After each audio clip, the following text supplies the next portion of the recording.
Today's episode of Dead Rabbit Radio contains violent imagery and disturbing content. Listener discretion is advised.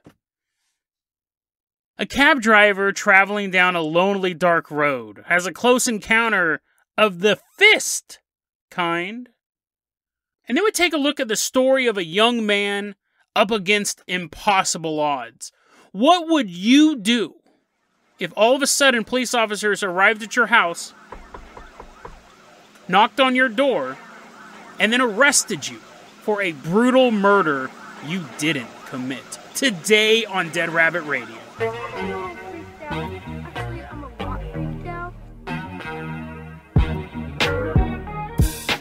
Hey everyone, welcome back to another episode of Dead Rabbit Radio. I'm your host, Jason Carpenter. I'm having a great day. Hope you guys are having a great day too. First off, let's give a shout out to our newest Patreon supporter coming into Dead Rabbit Command right now. Even though this is the one of the rare episodes I give a content warning on. It's Liz. Everyone give a round of applause to Liz. She's looking around. She's like, oh man, this episode. Come on, Liz. Throw her arm around her shoulder. Come on into this disturbing episode. Liz, you're going to be our captain, our pilot this episode. If you guys can't support the Patreon, that's fine too. Just help spread the word about the show. Really helps out a lot. Liz, let's go ahead and get this party started. I'm going to go ahead and toss you the keys to the Dead Rabbit dirigible. We are leaving behind Dead Rabbit Command. We are flying all the way down to Chile. Liz is flying us on over there. It's a nice leisurely journey. We're headed back to the year 1999. It's June 19th. And we're near Pinco. It's a little town, apparently, in Chile. It's 4 in the morning. And while we're flying up high in this dirigible, there's a car driving the lonely dark road below us. And in this car is a cab driver. We don't have his name, so we're going to call him Jacob. So Jacob's driving this cab down this lonely dark road near Pinco, Chile. And he sees something standing on the side of the road. It's off in the distance. It's standing on the side of the road. And even though it's night, 4 a.m., it's morning technically for all you space nerds out there, he sees this dark figure standing on the side of the road, but he can still make out the outline of this figure. And right where the eyes should be, there's 2 red glowing dots. A little spooky, right? And he notices as he's driving down the road, the figure is now walking towards the car. And he's like, dude, I'm out of here. Which is what he was doing anyways. The cab driver was headed to another destination. He wasn't going to have a picnic here. But when he sees the figure start walking towards his car, he just puts the pedal to the metal, baby. And he starts flying down the road. And just then, the shadowy figure leaps into the air. Jacob can't see it. He's like, oh man, if I had a convertible, I could see how high it was in the air. He's also thinking, if I had a convertible, I'm totally exposed to my brain getting ripped out by whatever this is. It like flies away. You're like, okay, that was chilling, right? A big black shape with piercing red eyes standing out in the middle of nowhere. It flies away. Like Mothman story, Man-Bat. It'll be something I'll tell before he could finish his sentence. The top of his cab goes, makes like a noise. It doesn't have a horn. It's not a clown up there. It makes a noise like something landed on the roof of his car. And he's driving faster and faster. And he looks in his rearview mirror and he sees the creature is now. I'm not your older brother. This is not creepypasta. He sees the creature is holding onto the back of his car. He has a hook hand. He has a hook hand. This creature is climbing on the back of his car. So it like landed on the roof, and then when he's gassing it, the creature kind of fell off, but grabbed onto the bumper, and he's like climbing up, and he can see, when he looks in his rearview mirror, all he can see is this thing's face and forehead. It just looked like an outline. It still didn't look right. He freaks out. He looks straight ahead. He's driving. He looks back to see if it's there. It's completely gone. The figure is completely gone. But then later, and he just drives away. He doesn't stop to figure out what happened. He just drives. He's like, oh, I wonder what that horrible beast was that could fly and land on my car. I better stop and examine it. No, he does the smart thing. He drives away. But later, after he gets to his destination, he realized something. There's a hook. There's a hook on his doorknob. No, I'm just joking. I don't know why I'm ruining this story. He notices something. He notices that his odometer shows that he traveled triple the distance he should have. So from where he was at to where he's at now, it was triple that. And he could not explain in any way what could have caused that. This story I got from thinkaboutitdocs.com. They got it from a group called UFO PR. But a really, really interesting story. First off, you do think it sounds like something that if somebody told you around a campfire, you'd be like, as he has these horrible, brutal scars, and his car is completely trashed. He's like, why won't anyone believe me? There's giant, like, bloody claw marks on his car. Someone told you the story around a campfire, you'd be like, that's kind of spooky. But then you have this weird alien. Like, what caused the odometer to... Even in alien lore, you have lost time. I've never come across lost distance before. Like, sure, people have ended up in places where they didn't start off, they've been teleported. But the fact that the odometer was going showed that he wasn't teleported.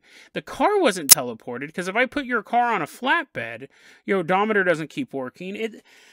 That's such a weird part of this story. It's action-packed. Creatures flying around, landing on cars. That was all the action. But it is action-packed. But then what is up with the odometer reading? What could have possibly caused that? Traveling through an alternate dimension? Maybe? Just off the top of my head? Who knows? There is no... Hypnotized? Maybe the creature did get him. Maybe the creature got him and drove him around for a while. And then just got out. Who knows? It's one of those stories that at first it just sounds like a typical monster attack, which we cover a lot on this show. But then the ending detail, how could the odometer be triple the distance that it should be? I really don't even have a theory on it. And I'm the king of theories. I'm the king of coming up with stuff.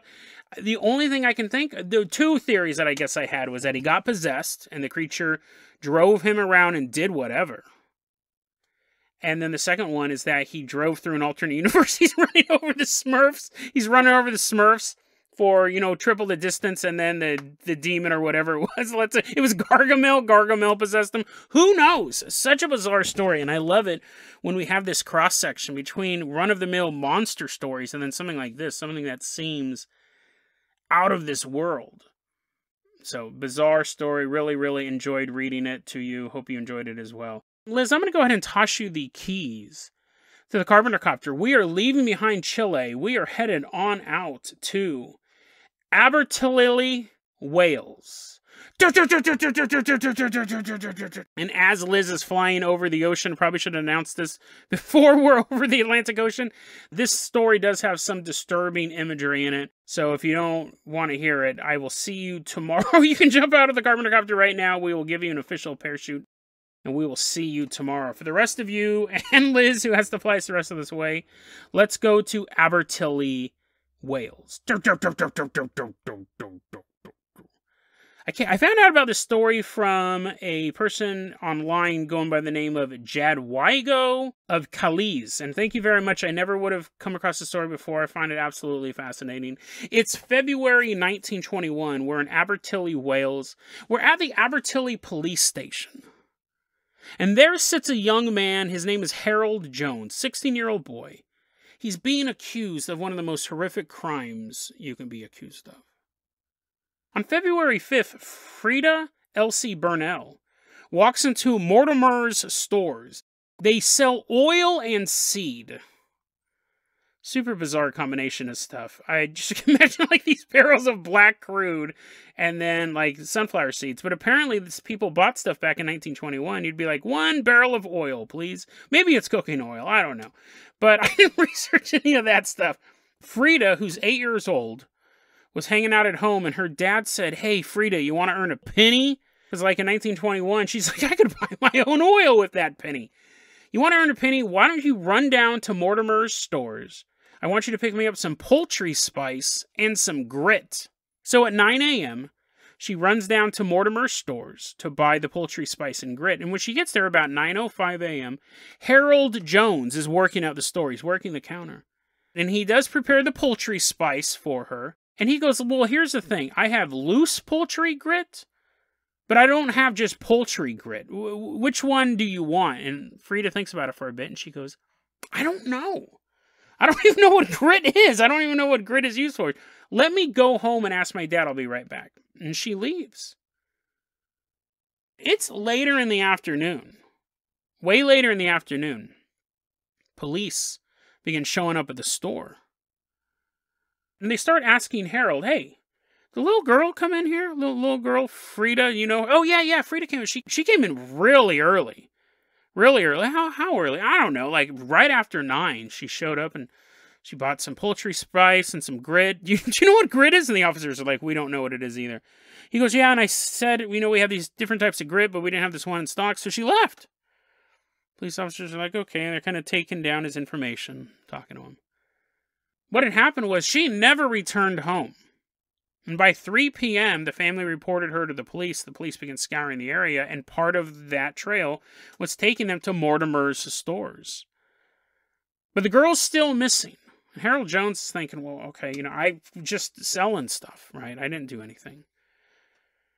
The next day, only 300 yards from the store, a sack is found. And inside the sack is the body of 8-year-old Frida. After the body is examined, this is what they're able to discover. She died of a combination of blunt force trauma and strangulation with a cord. And that cord was still wrapped around her neck when her body was stuffed inside of the sack. She had been gagged. Her elbows were tied behind her back, and her ankles were knotted together.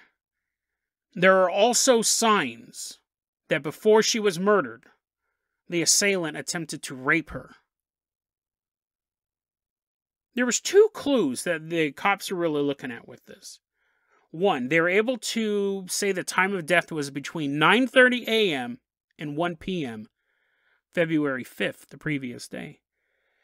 And on her body and in the bag and around the bag was corn chaff. And just a couple hundred yards from where the sack was discovered, there was a chicken run. They find like this storage shed, this area, and the area's full of corn chaff. And in the shed there was an axe handle, and they believe that was the murder weapon. Now there's only a few people who have a key to that shed. The Mortimer family, who owned the store, and Harold Jones. And he is adamant, I did not do this. I didn't do it. And the cops, they don't have any physical evidence that he did it. But they got a hell of a lot of circumstantial evidence. He was there, right? That's a big part of it. If he was in Peru, he was there. His friend said, he was acting kind of weird that day. I remember we wanted to go like down the alleyway to go to the shed. And he's like, no. They had to get something out of the shed. He's like, no, I'll do it. And he's like, shh, be quiet. That was a piece of the evidence. The cops go, oh, maybe he brutally murdered this girl and tried to rape her. He's like, I didn't do it.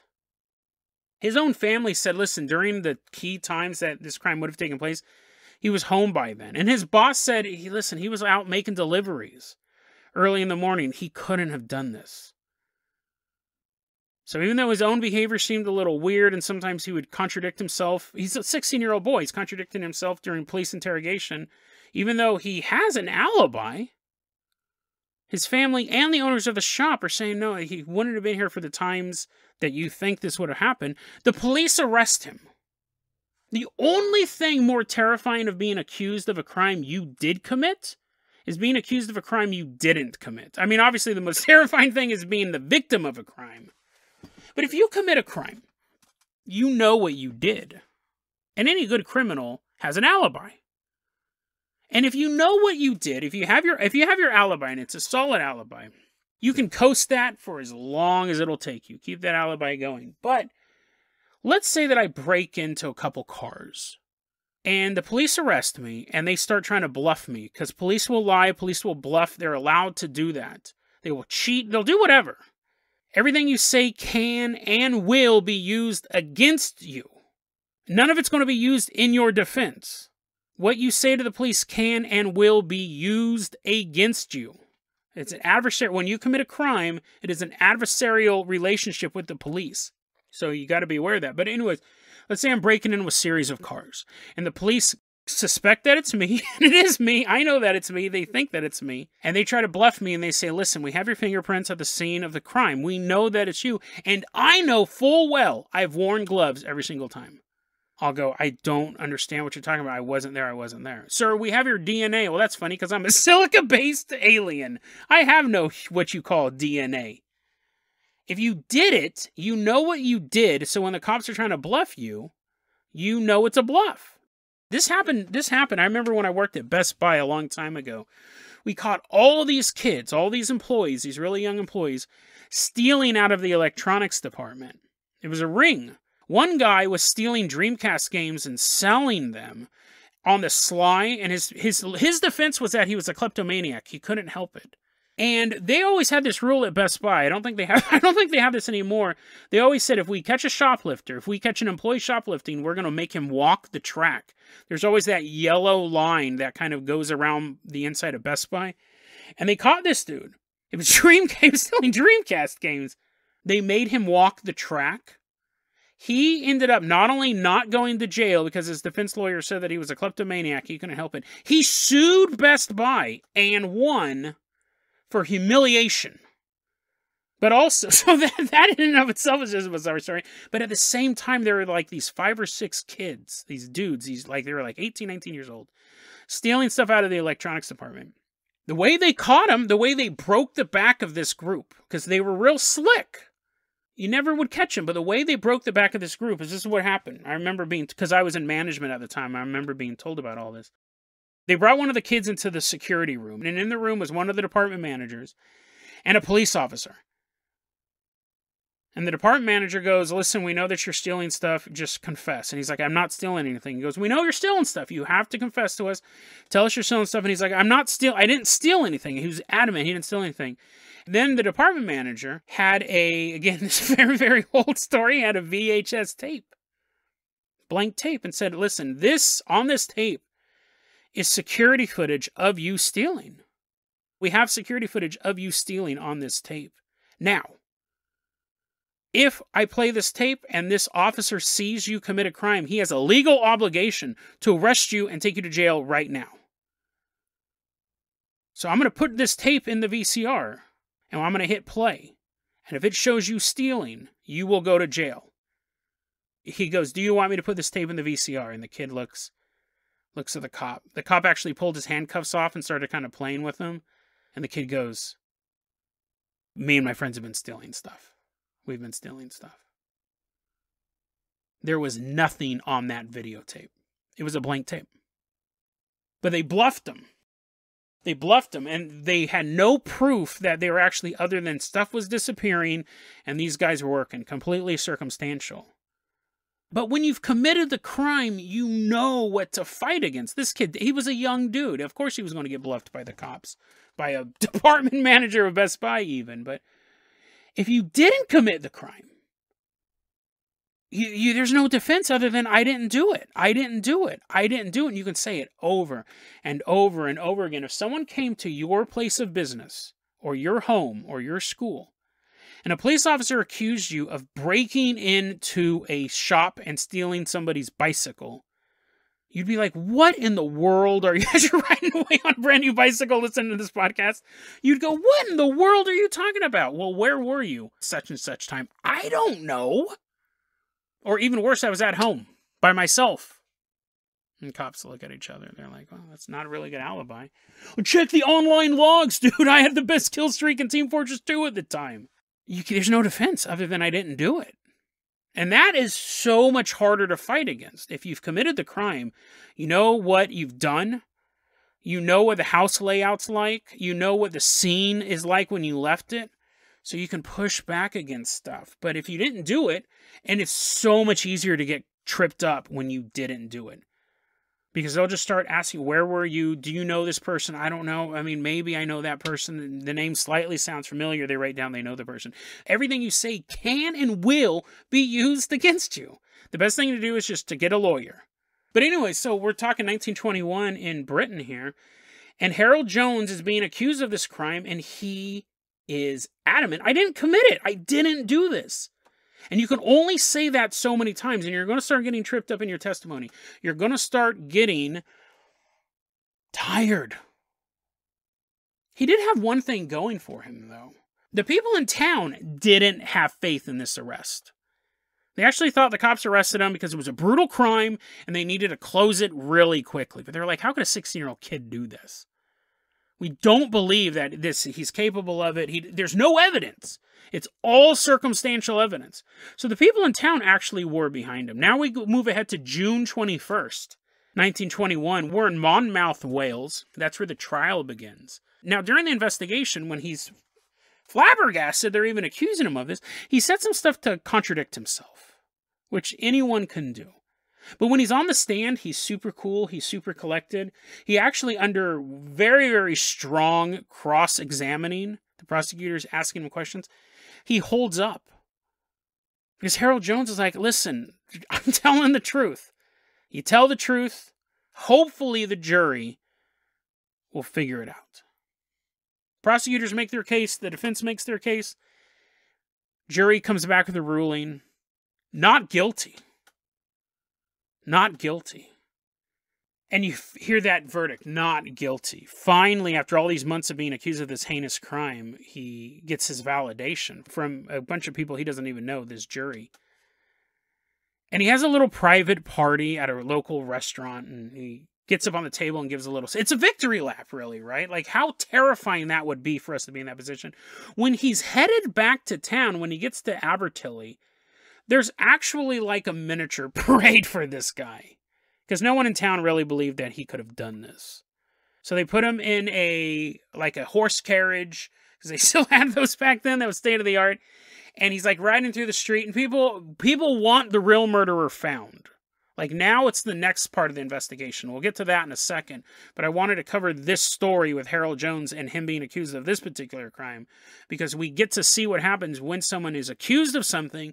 They say they didn't do it. They have no proof that this person did it, and the police still try to run him through the legal system.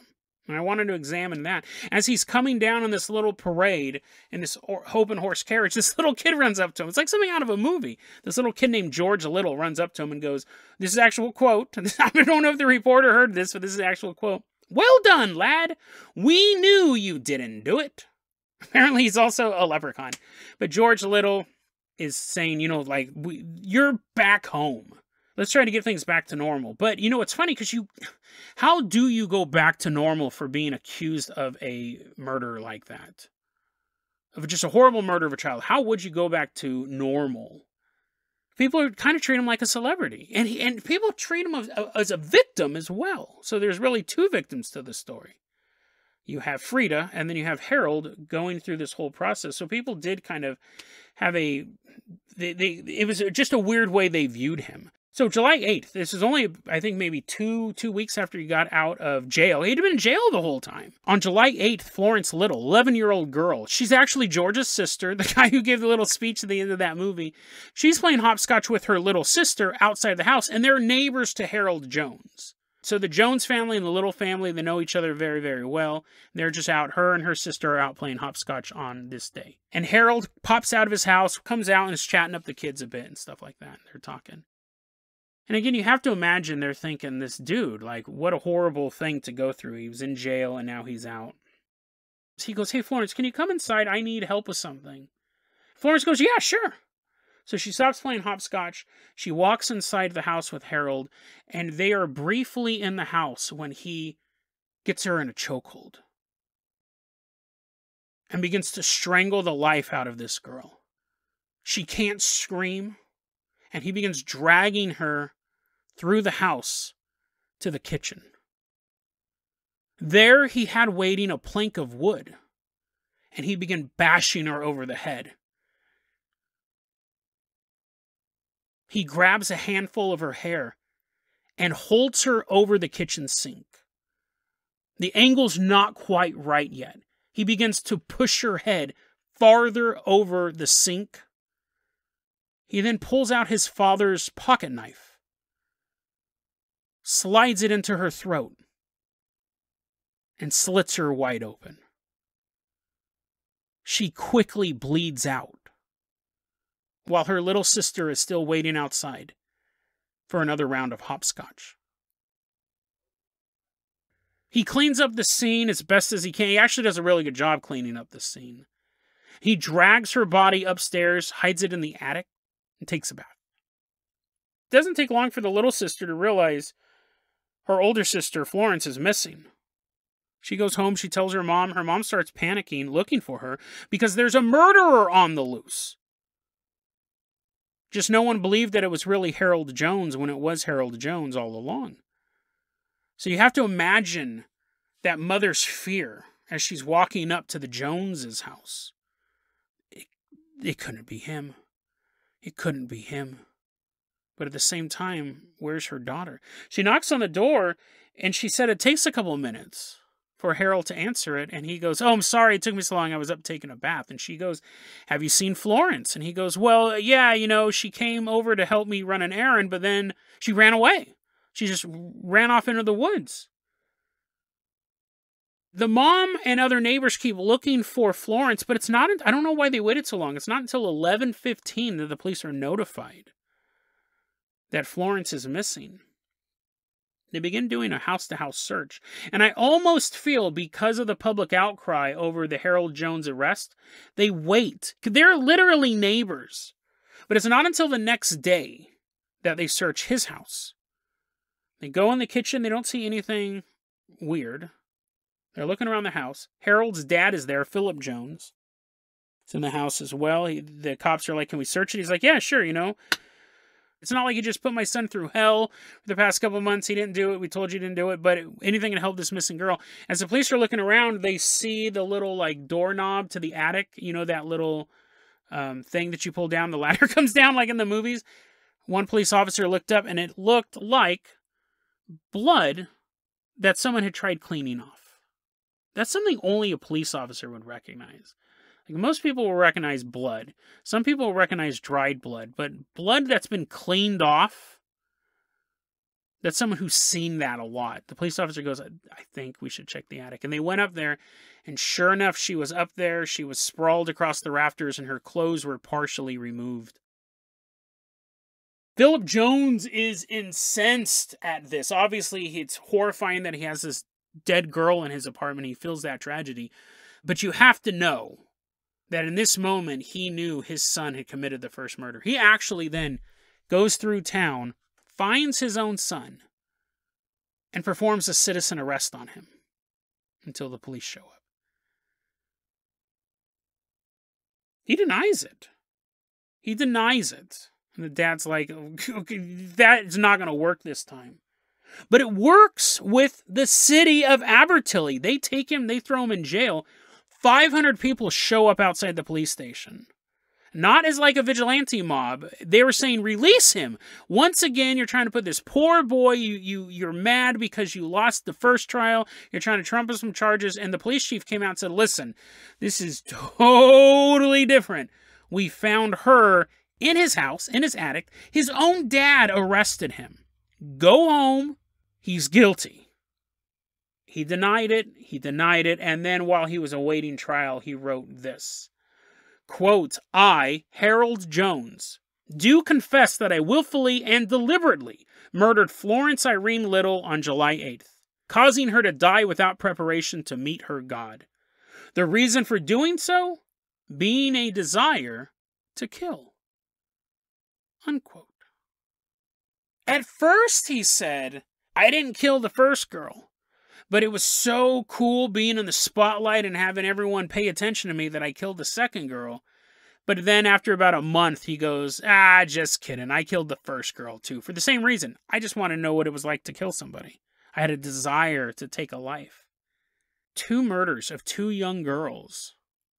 One attempted rape. The other one partially unclothed. So there was most likely some sort of sexual motive going on as well. There's no trial this time. He goes straight to jail. But remember, he's only 16 years old. The maximum he can serve is 20 years. By 1941, remember, we're way in the future. We can chart his path. By 1941, he was out. He was out when he was about 35 years old, and he went and joined the Merchant Navy during World War II. After the war, he got married, had a kid himself. It was 1971 when he finally passed away as an old man. Died of bone cancer. But that's not where the story of Harold Jones ends, actually. Because oddly enough, they think that he murdered way more than just these two girls.